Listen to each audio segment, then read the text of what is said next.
তিনি ছিলেন এক যোদ্ধা, এক বীর নেতা, যিনি ইতিহাসের পাতায় অমর হয়ে আছেন। সালাউদ্দিন আইয়ুবী এক নাম, যে নাম শুনলে কাঁপত ক্রুসেডারদের হৃদয়। দুর্ভেদ্য দুর্গ, রক্তক্ষয়ী যুদ্ধ আর কৌশলের অপূর্ব নিদর্শন ছিল তার জীবন। জেরুজালেম পুনরুদ্ধারের সেই মহাকাব্যিক অভিযান আজও বিশ্বের অন্যতম গৌরব গাথা। এই সিরিজে আমরা তুলে ধরব সুলতান সালাউদ্দিন আইয়ুবীর প্রতিটি দুঃসাহসিক পদক্ষেপ, যে গল্প কেবল ইতিহাস নয়, এ এক প্রেরণার উৎস। আসুন ফিরে যাই সেই সময়ের স্রোতে, জেনে নেই সেই মহান বীর যোদ্ধার জীবন গাথা। ফেইথ অ্যান্ড ফ্যাক্টস এর আয়োজনে সালাউদ্দিন আইয়ুবীর দুঃসাহসিক অভিযানের আজকের পর্বে আপনাকে স্বাগত। আমাদের প্রত্যেকটি ভিডিও তার পূর্ববর্তী ভিডিওর সাথে সম্পর্কযুক্ত। আপনি যদি আমাদের আগের ভিডিওগুলো না দেখে থাকেন, তাহলে এখনই আমাদের চ্যানেল থেকে আগের ভিডিওগুলো দেখে আসতে পারেন। আপনি নতুন হলে আমাদের চ্যানেলটি সাবস্ক্রাইব করুন। ইতিমধ্যে সাবস্ক্রাইব করে থাকলে অসংখ্য ধন্যবাদ। সুলতান সালাউদ্দিন আইয়ুবী ইবনে লাউনের কেল্লা বিজয় করার পর মুসাদা নামক পাহাড়ের পাদদেশে তার বাহিনীকে পরিপূর্ণ বিশ্রামের সুযোগ দিলেন। সম্রাট বিল্ডন সময় মতোই সুলতান আইয়ুবীর দিক পরিবর্তনের খবর পেলেন। তিনি তার পরাজয়ের প্রতিশোধ নেওয়ার জন্য কুশলী সেনানায়কের মতোই উৎপাতলেন সুলতান আইয়ুবী এগিয়ে যাওয়ার পথে। সুলতান যখন পাহাড়ের পাদদেশে তার বাহিনীকে পরিপূর্ণ বিশ্রামের সুযোগ দিলেন, তখন বিল্ডন তার বাহিনী নিয়ে সেই পাহাড়ের উল্টো পাশে সৈন্য সমাবেশ ঘটালেন। তারপর রাতের আধারে তিনি তার বাহিনীকে পাহাড়ের চূড়ায় উঠে যাওয়ার হুকুম দিলেন। সন্তর্পণে সম্রাট বিল্ডনের বাহিনী পাহাড়ের চূড়ায় গিয়ে অবস্থান নিল। পুরো বাহিনী পাহাড়ে উঠতে এবং অবস্থান নিতে নিতেই ভোর হয়ে গেল। বিল্ডন সেই রাতে আক্রমণ না করে পরিপূর্ণ প্রস্তুতি সহ আগামী রাতে বেপরোয়া আক্রমণের সিদ্ধান্ত নিল। সুলতান আইয়ুবীর সৈন্যদল পাহাড়ের পাদদেশে তাঁবুটা নিয়ে বিশ্রাম নিচ্ছিল। সুলতান আইয়ুবী তখনও জানতে পারেননি সম্রাট বিল্ডন তার মাথার উপর বসে আছেন, সুলতানের উপর ঝাঁপিয়ে পড়ার জন্য অস্ত্র সানাচ্ছেন। পাহাড়ের উপর থেকে বিল্ডনের সৈন্যরা সুলতান আইয়ুবীর তাঁবুর দিকে লোলুপ দৃষ্টিতে তাকিয়েছিল। তারা বিল্ডনকে জানাচ্ছিল সুলতানের বাহিনীর অবস্থান এবং সৈন্যের পরিমাণ। এই প্রথম সুলতান আইয়ুবীর গোয়েন্দারা নিষ্ক্রিয় ছিল। নির্বিঘ্নে বিশ্রাম নিচ্ছিলেন সুলতান এবং তার বাহিনী। তানভীর তখনও বিল্ডনের বাহিনীর সাথেই ছিল। জাভিরা তাকে বলেনি কেন সে তাকে সঙ্গে নিয়ে বিল্ডনের বাহিনীর সাথে সাথে ঘুরছে। হয়তো সে তাকেও তার মতো খ্রিস্টানদের গোয়েন্দা বানাতে চেয়েছিল। জাভিরার মধ্যে একই সাথে বিরাজ করছিল খ্রিস্টানদের আনুগত্য এবং তানভীরের প্রতি ভালোবাসা। সম্রাট বিল্ডনের অবশ্য তানভীরের কোনো প্রয়োজন ছিল না। জাভিরার প্রতি আকর্ষণের কারণেই তানভীরকে সেই ক্যাম্পে থাকতে দিয়েছিল। জাভিরা ছিল অসম্ভব সুন্দরী। এই রূপের কারণেই বিল্ডন তার প্রতি ছিল আসক্ত। একদিন জাভিরা বিল্ডনকে বলল, আমাকে আগ্রার হেডকোয়ার্টারে পাঠিয়ে দিন। কিন্তু বিল্ডন তার প্রস্তাব প্রত্যাখ্যান করে বললেন, হেডকোয়ার্টারে চাইতে সম্রাটের সঙ্গেই তোমাকে বেশি মানাই। কেন, আমার সঙ্গে কি তোমার খারাপ লাগছে? এটা সেই সময়ের কথা যখন ক্যাম্প ছিল হেমসের কাছে। একদিন গোয়েন্দারা বিল্ডনকে সংবাদ দিল, সুলতান আইয়ুবীর সৈন্যবাহিনী দামেস্কের পথ ছেড়ে আর্মেনীয় সীমান্তের দিকে যাচ্ছে।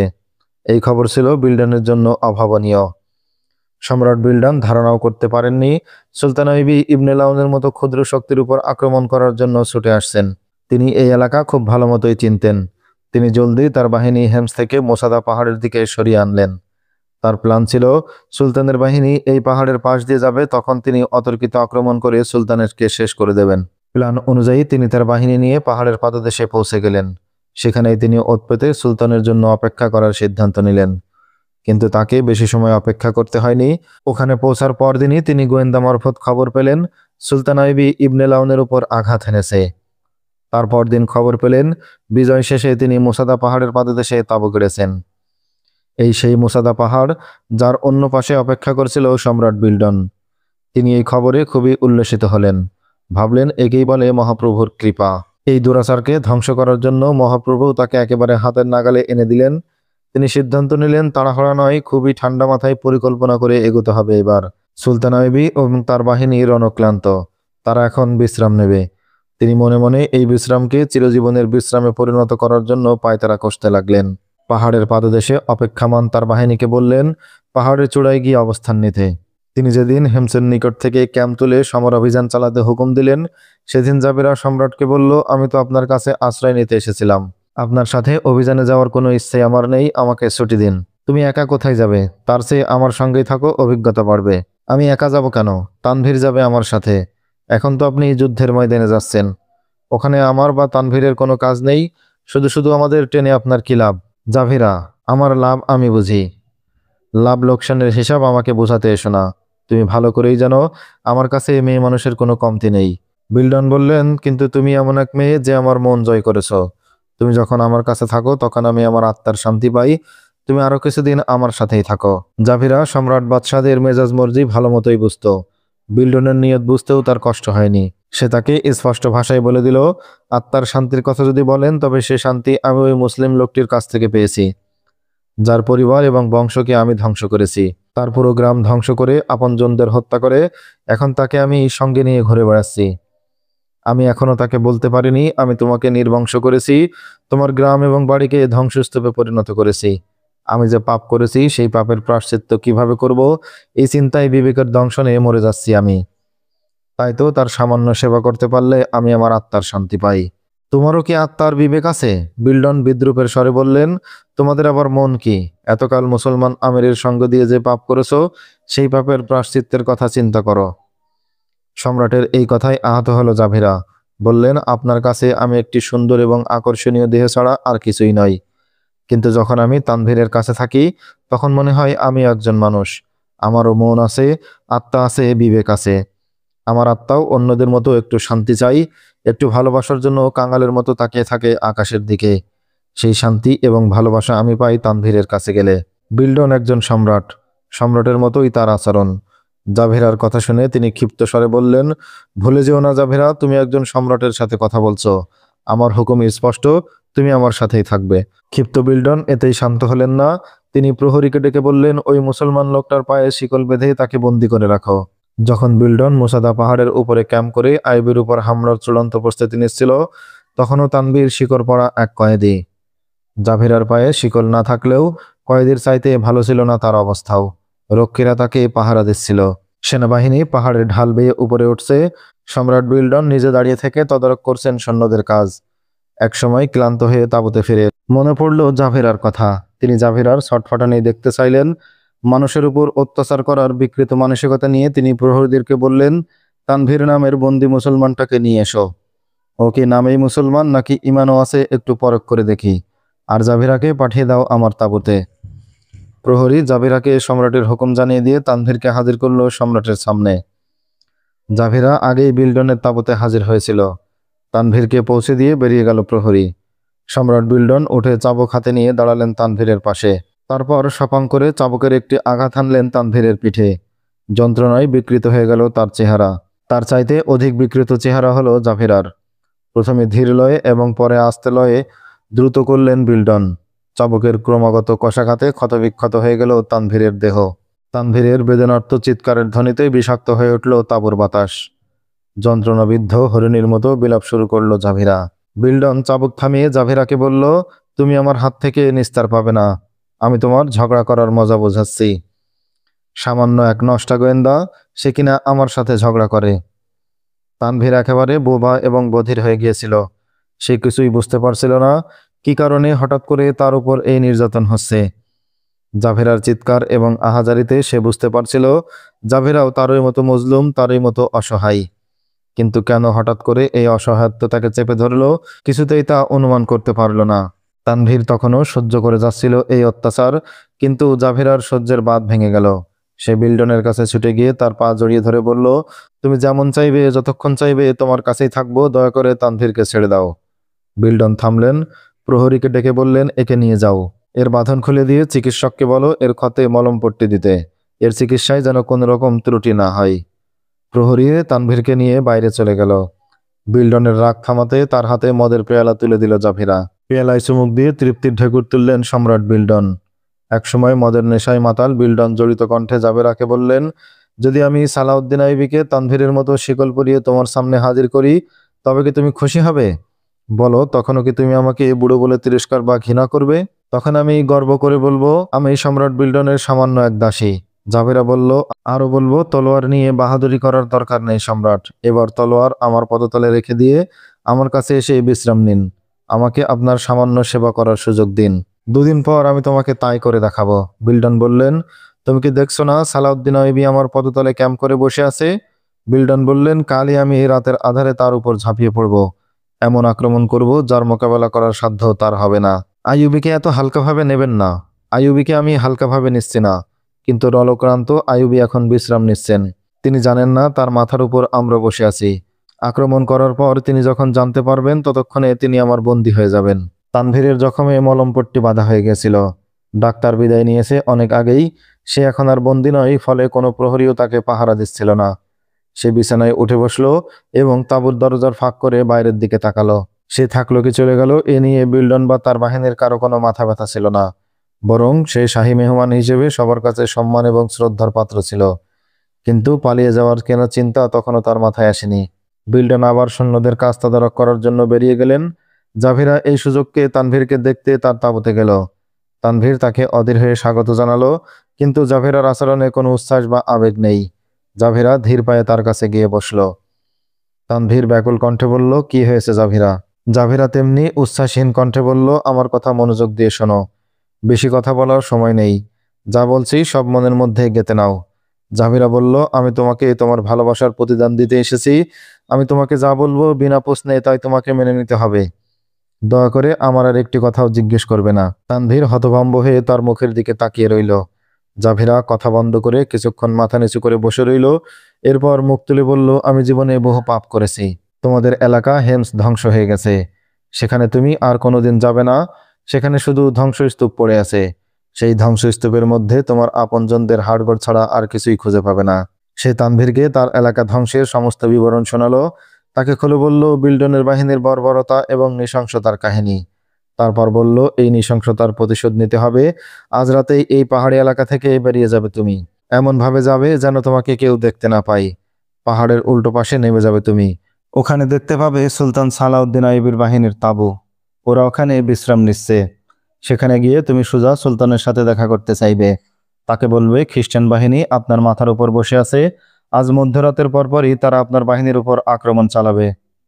জাভিরা তাকে সম্রাট বিল্ডনের যুদ্ধের সমস্ত পরিকল্পনা বলে দিয়ে আবারও বলল, এখন আর আমার দিকে তাকাবে না। তাকালে আর বের হতে পারবে না। আমি তোমাকে আগেই বলেছি, আমাদের দুজনের ঠিকানা দুদিক থেকে এসে একই মোহনায় মিলিত হয়েছে। আজ তোমাকে যেই কথা বললাম তা না হলে তুমি কোনোদিনই তা জানতে পারতে না। যাও, নিজের জাতিকে বাঁচাও। যদি আল্লাহর মঞ্জুর হয়ে থাকে তবে আবারও দেখা হবে আমাদের।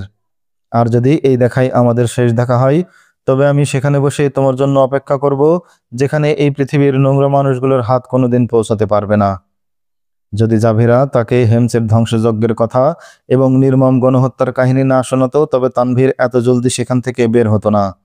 জাভিরার কথা শুনে তার চোখে নেমে এসেছিল অশ্রুর বন্যা। জাভিরা তার চোখের অশ্রু মুছিয়ে দিয়ে বলল, যাও, দেরি করো না। দেরি করলে সর্বনাশ হয়ে যাবে। বিল্ডন ঝাঁপিয়ে পড়বে তোমার মুসলমান ভাইদের উপর। প্রস্তুত হওয়ার আগেই নিভে যাবে তাদের অনেকের জীবনের প্রদীপ। তানভীর কোনো কথা বলল না। জাভিরার হাত থেকে নিজের হাতটা আস্তে টেনে নিয়ে ঘুরে দাঁড়ালো। বেরিয়ে গেল তাঁবুর বাইরে। জাভিরা দু হাতে মুখ ঢেকে লুটিয়ে পড়ল তানভীরের বিছানায়। সন্ধ্যা হয়ে গিয়েছিল। অন্ধকার একটু গভীর হতেই সে পাহাড়ের উপর থেকে উল্টো দিকে পা বাড়ালো। সাবধানে চুপি চুপি নেমে যেতে লাগলো নিচের দিকে। গভীর রাত। নৌশো প্রহরী এক আগন্তুককে ধরে সুলতানের সামনে হাজির করল। সুলতান যুবকের দিকে তাকিয়ে বললেন, তুমি কে যুবক? এখানে কোত্থেকে কেমন করে এলে? সে ব্যগ্র ব্যাকুল কণ্ঠে বলল, সুলতান, আমার পরিচয় দেওয়ার মতো সময় আমার হাতে নেই। বিল্ডনের বাহিনী পাহাড়ের উপর চড়ে বসে আছে। একটু পরই তারা আপনার এবং আপনার বাহিনীর উপর ঝাঁপিয়ে পড়বে। বিল্ডন স্বয়ং এই বাহিনীর নেতৃত্ব দিচ্ছেন। আগে নিজেদের সামলানোর ব্যবস্থা নিন, তারপর আমি আমার পরিচয় খুলে বলছি। সুলতান আইয়ুবী তাকে আরও কয়েকটি প্রশ্ন করলেন। জবাব শুনে সঙ্গে সঙ্গে সব সেনা কমান্ডার এবং সেনাপতিদের ডাকলেন তিনি। তাদের পরিস্থিতি বুঝিয়ে বলে দিয়ে প্রয়োজনীয় নির্দেশ জারি করলেন। হুকুমনামা জারি করেই তিনি আবার তানভীরের দিকে ফিরলেন। বললেন, হ্যাঁ, এইবার বলো তুমি কে এবং কোত্থেকে কেমন করে এখানে এলে? বিল্ডন যে পাহাড়ের উপর চড়ে বসেছে এ তথ্যই বা তুমি কি করে পেলে? সুলতান আইয়ুবী তার সমস্ত কাহিনী খুব ধৈর্য সহকারে শুনলেন। তিনি বিল্ডনের সৈন্যদলের অবস্থান এবং পরিকল্পনা সম্পর্কেও নানা তথ্য প্রশ্ন করে জেনে নিলেন। তারপর তাকে নিয়ে তাঁবুর বাইরে এলেন। বললেন, চলো দেখি ওদিকে প্রস্তুতির কতদূর এগোলো। সম্রাট বিল্ডন রাতের তৃতীয় প্রহরে অতি সন্তর্পণে এসে সুলতান আইয়ুবীর সেনা ক্যাম্পের উপর হামলা চালালেন। কিন্তু তিনি অবাক হয়ে গেলেন। সেখানে শুধু তাঁবুই আছে, কোনো সৈন্য নেই। হতভম্ব বিল্ডন রাতের অন্ধকারে চারিদিকে তাকালেন। চারিদিকে ছোট ছোট টিলা, ঝোপঝাড়, কিন্তু কোথাও কোনো সৈন্যের অস্তিত্ব নেই। এই সময়ই একদিক থেকে ছুটে এলো একটি সলতেওয়ালা তীর। বিল্ডনের বাহিনী তখন সুলতান আইয়ুবের ক্যাম্পের তাঁবুগুলো ঘিরে দাঁড়িয়ে আছে। তীর সুলতানের সৈন্যদের এক তাঁবুতে গিয়ে পড়ল। দেখতে দেখতে শুরু হয়ে গেল চারিদিক থেকে আবিরাম তীরের বর্ষণ। এইসব তীর আইয়ুবের সৈন্যদের তাঁবু এবং জায়গায় জায়গায় জড়ো করে রাখা শুকনো খড়ের গাদায় গিয়ে আঘাত হানল। সঙ্গে সঙ্গে সেখানে জ্বলে উঠল দাও দাও অগ্নিশিখা।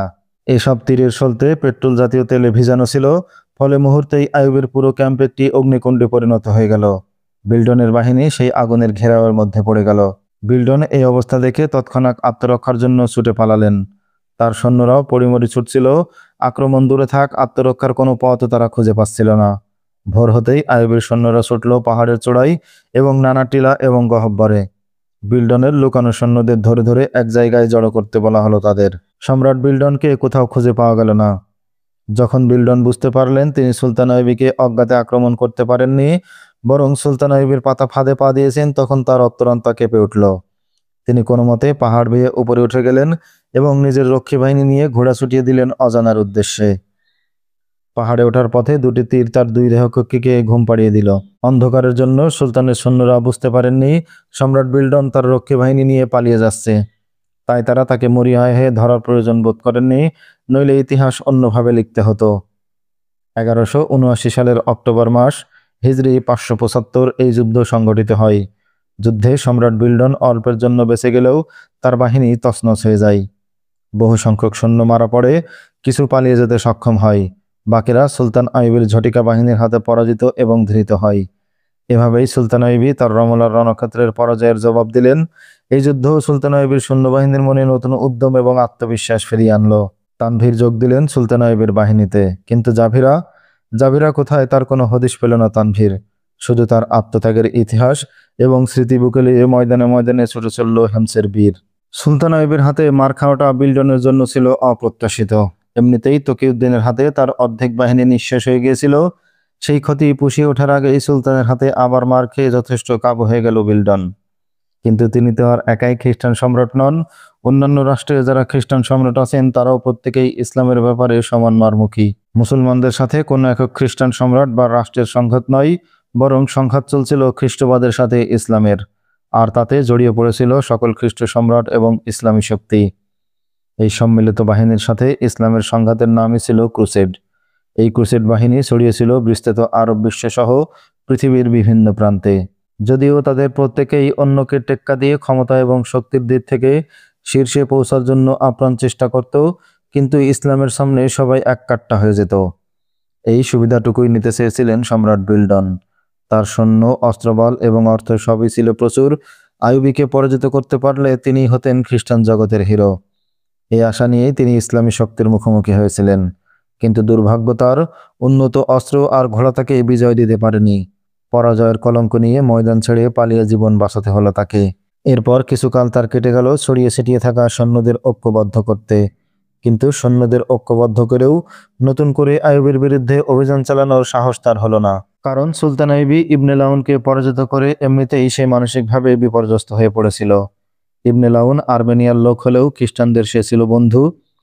তার পরাজয়ে বিল্ডন মনে দারুণ আঘাত পেয়েছিলেন।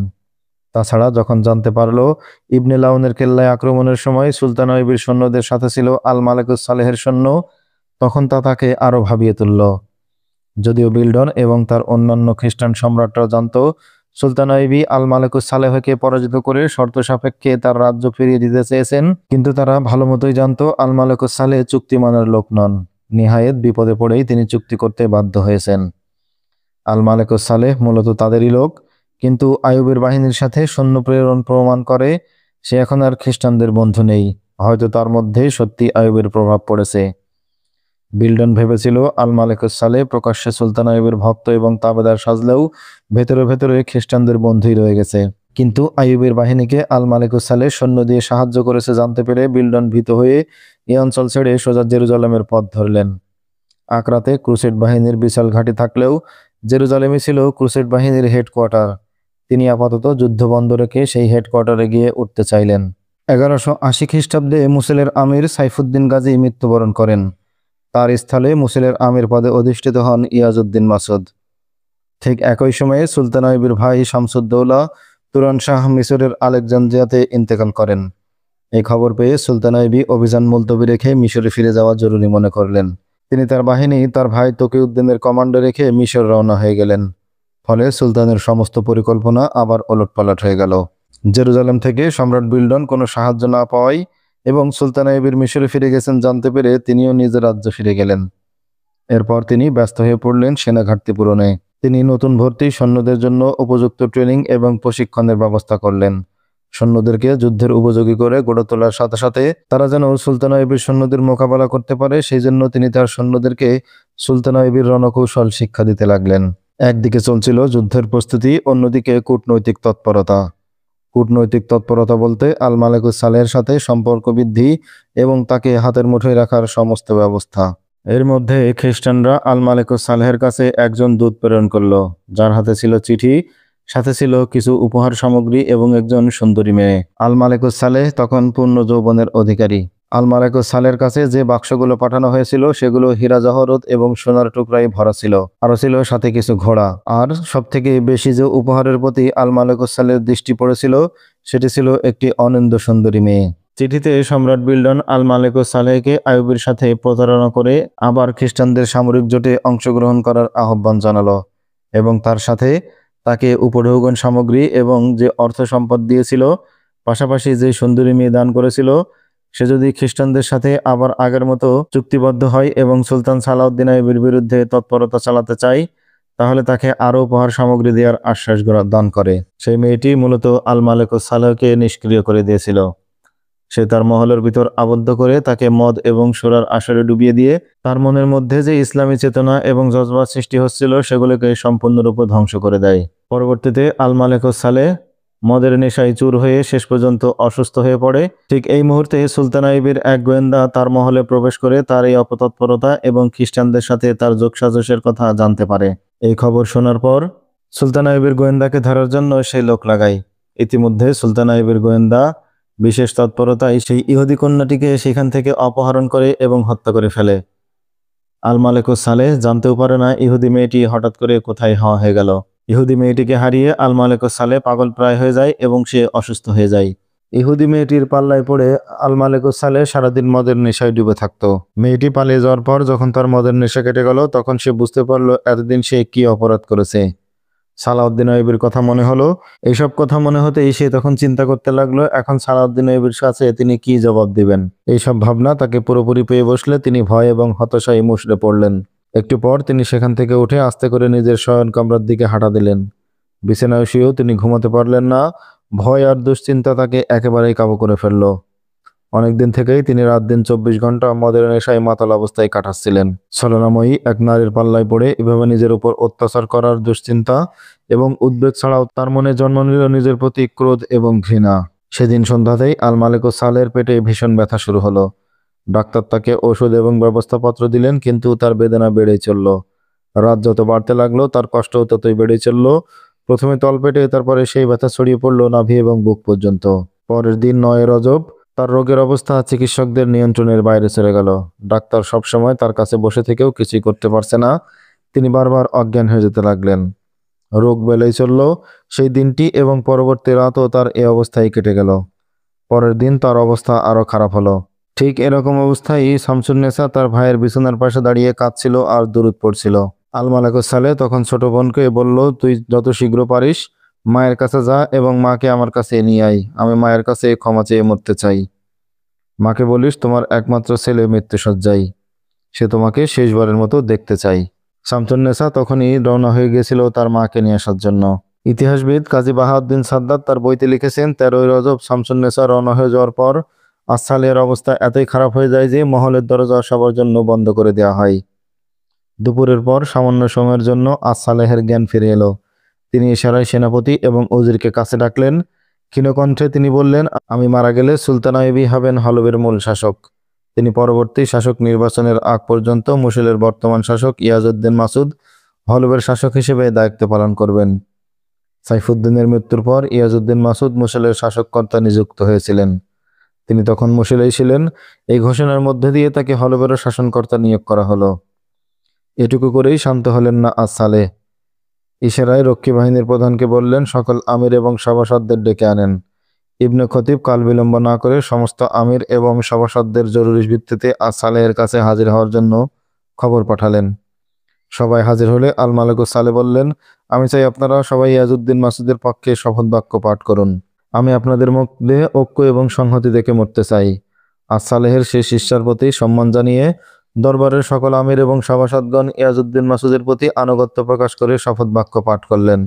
সালেহ স্বস্তির নিঃশ্বাস ফেলে আবার চোখ বন্ধ করে ফেললেন। 25শে রজব সালেহের তখন কোনো হুঁশ ছিল না। অজ্ঞান অবস্থায় তিনি মৃত্যুবরণ করেন। তার মৃত্যুর আগেই মসুলের পথে কাসেদ রওনা হয়ে গিয়েছিল। কাসেদ ইয়াজউদ্দিন মাসুদের কাছে বয়ে নিয়ে যাচ্ছিল সালেহের শেষ পয়গাম এবং ফরমান। এই ফরমানে উল্লেখ ছিল হলবের দায়িত্ব তার উপর অর্পণ করার কথা।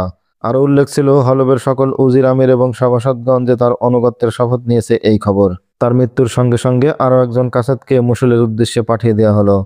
তাকে বলা হলো, তুমি গিয়ে মসুলের বর্তমান শাসক ইয়াজউদ্দিন মাসুদকে জানাবে সুলতান সালেহ মারা গেছেন। তার অন্তিম ইচ্ছা অনুযায়ী এখন আপনি হলবের শাসক। হলবের সকল আমির উজির এবং সেনাবাহিনী আপনার আনুগত্যের শপথ নিয়ে বসে আছে। তারা সবাই আপনার নির্দেশের অপেক্ষায়।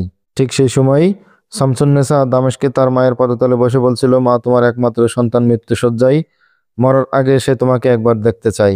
নুরুদ্দিন জঙ্গির বিধবা স্ত্রী রাজিয়া খাতুন তখনও বলছিলেন, যেদিন বিশ্বাসঘাতকদের খাতায় নাম লিখিয়েছে আমার সন্তান, সেদিনই সে মারা গেছে।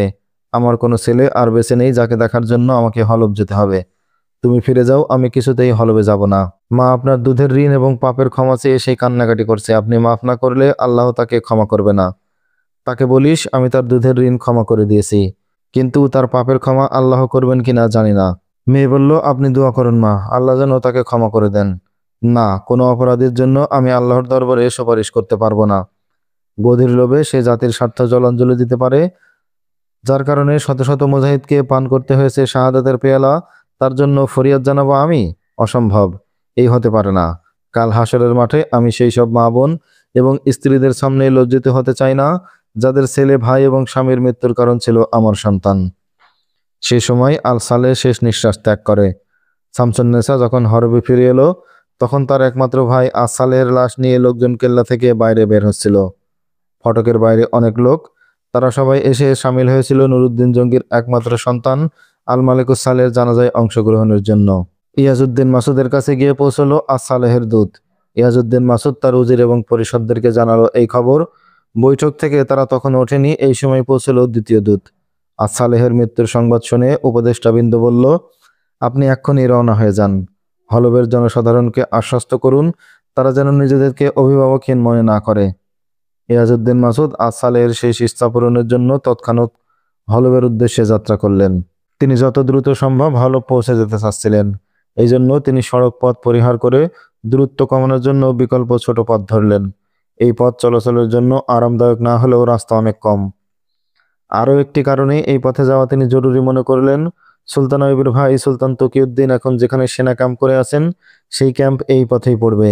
হলবে পৌঁছার আগেই এই ব্যাপারে তিনি সুলতান তকিউদ্দিনের পরামর্শ গ্রহণ করা জরুরি মনে করলেন। ইয়াজউদ্দিনের মাসুদের ছোট কাফেলা এবং বাহিনী সুলতান তকিউদ্দিনের ক্যাম্পের কাছে চলে এলে তিনি তার বাহিনীর অগ্রগতি থামিয়ে দিলেন। ক্যাম্পের রক্ষীদের জানালেন তার আগমনের কথা। সুলতান তকিউদ্দিন নিজে এগিয়ে এসে তাদেরকে অভ্যর্থনা জানালেন। ইয়াজউদ্দিন মাসুদ হলবের পরিস্থিতি এবং সালেহের মৃত্যুর সংবাদ জানিয়ে তকিউদ্দিনকে বললেন, সালেহ মৃত্যুর পূর্বে আমাকে হলবের শাসক নিয়োগ করে গেছেন।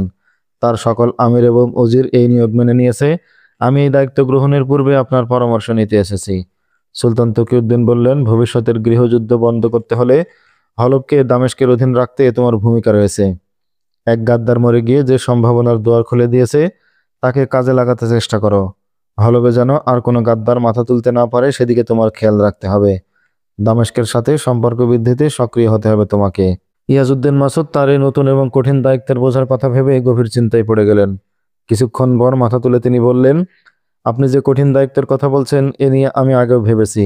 সালেহের নিয়োগের খবর পাওয়ার পর থেকে ভাবছিলাম কিভাবে অগ্রসর হব আমি জানি দামেস্কের জনসাধারণ এখনও মরহুম নুরুদ্দিন জঙ্গিকে অপরিসীম শ্রদ্ধা করে। তার বিধবা স্ত্রী নুরুদ্দিন জঙ্গির আদর্শ আঁকড়ে ধরে যেই ত্যাগ তিতিক্ষার সাগর পাড়ি দিয়েছেন, সেজন্য দামেস্কের জনসাধারণ তাকেও সমান শ্রদ্ধা করে। হলব এবং দামেস্কের সম্পর্ক দৃঢ় বন্ধনে আবদ্ধ করতে এই মহিলা গুরুত্বপূর্ণ ভূমিকা পালন করতে পারবে। এই মহিলার সহযোগিতা আদায়ের ব্যাপারে আমি আপনার সাহায্য চাই। এই ব্যাপারে আমি আপনাকে কিভাবে সাহায্য করতে পারি? এই মহিষী মহিলা সম্মত হলে আমি তাকে বিয়ে করতে চাই। আমি মনে করি আমার আশা পূরণ হলে আপনার প্রত্যাশাও পূরণ হবে। মরহুম নুরুদ্দিন জঙ্গির স্বপ্ন বাস্তবায়নের জন্য এই মহিলাকে আমার পাশে প্রয়োজন। আমি আজই দামেস্কে রওনা হয়ে যাব এবং তোমার এই প্রস্তাব নিয়ে আমার বিশ্বাস তিনি তোমার প্রস্তাবকে অশ্রদ্ধা করবেন না। এই আলোচনার পর তকিউদ্দিন দামেস্কের পথে আর ইয়াজউদ্দিন মাসুদ হলবের পথে রওনা হয়ে গেলেন। তকিউদ্দিন দামেস্কে পৌঁছেই রাজিয়া খাতুনের দুয়ারে গিয়ে হাজির হলেন। রাজিয়া খাতুনকে তিনি জানালেন তার ছেলের মৃত্যুর সংবাদ। আল্লাহ তার পাপ ক্ষমা করুন। ছেলের মৃত্যুর সংবাদ শুনে বললেন রাজিয়া খাতুন।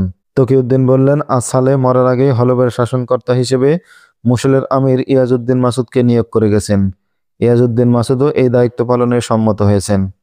আলহামদুলিল্লাহ, স্বস্তির নিঃশ্বাস ফেলে বললেন রাজিয়া খাতুন। তকিউদ্দিন বললেন, বর্তমান সময়ে ইয়াজউদ্দিন মাসুদকে সঠিক পথে পরিচালনার জন্য আমি আপনার সহযোগিতা চাই।